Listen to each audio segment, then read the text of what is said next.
week.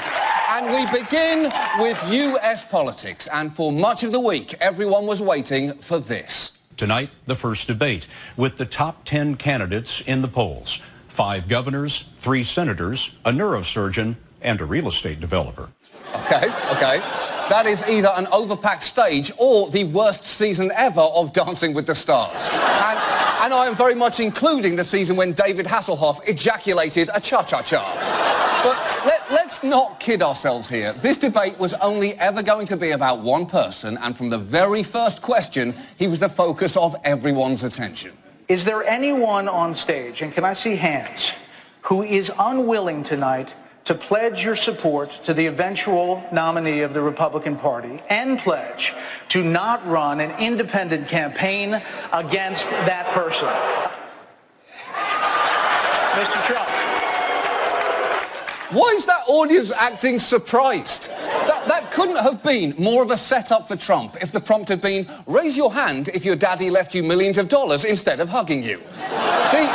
The entire debate was basically a 2-hour circus sideshow with an old piece of luggage covered in cheese whiz as its centre. And the whole thing will be quickly forgotten. In fact, the main headlines the next day were nothing to do with the battle between the candidates on stage, but between Donald Trump and moderator Megyn Kelly, which culminated in this.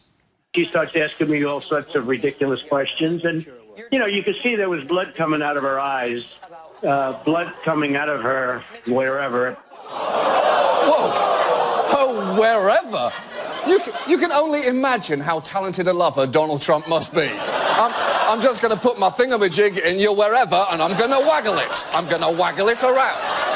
Now, if you want to hear more on the Trump-Kelly showdown, you can basically watch any news network right now, because it's all they're fucking talking about. But we are going to move on, and I'll tell you why. This whole debacle was meaningless. The 2016 election will not depend on this because it's 457 days away. There will be actual babies born on Election Day 2016 whose parents haven't even met yet. So everyone pace yourselves and let's move on to India. And honestly, the last time a British person said that, we didn't leave for about 200 years. Now, India had some dramatic technological news this week. This man is outraged after the government in India banned hundreds of adult websites. It's my right. I mean, what I do inside my room, the government can't influence it whatsoever.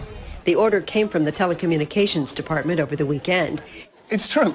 The Indian government banned 857 URLs, most of them porn sites, including, and these are real, jizzhuts.com, assbutts.com, and momhandjob.com. And if you're a fan of one of those sites, it was probably an emotionally turbulent day for you. Although, if you're a fan of momhandjob.com, I'm guessing every day is an emotionally turbulent day. Now, according to the Indian government, the aim was partly to prevent pornography from becoming a social nuisance. But the decision set off a fiery public debate. How am I, in the confines of my home, without hurting a third person or influencing a third person, how am I causing disruption to public order? Well, you might get corrupted and then become a... I might get corrupted? Become a sex maniac.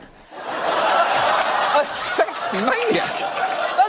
That's weirdly prudish, because India is not famously repressed about sex. Remember, this is the nation that brought us the Kama Sutra, a sort of mix between sex, yoga, and a skiing accident. The ban was actually lifted just 2 days later, but the Indian government should not feel bad about giving in, because if their aim was to tamp down their citizens' libidos, there is no better way than by allowing full access to the websites they banned, such as, and again, these are real, randyhags.com, oldwomanface.com, all free nude old granny mature women XXX pornpics.com, and what can only be described as the penis haunting mature witch.com. In India, if you want your population to look at less pornography, don't just unblock these sites, make them mandatory, because believe me, after looking at them, I never want to have sex again.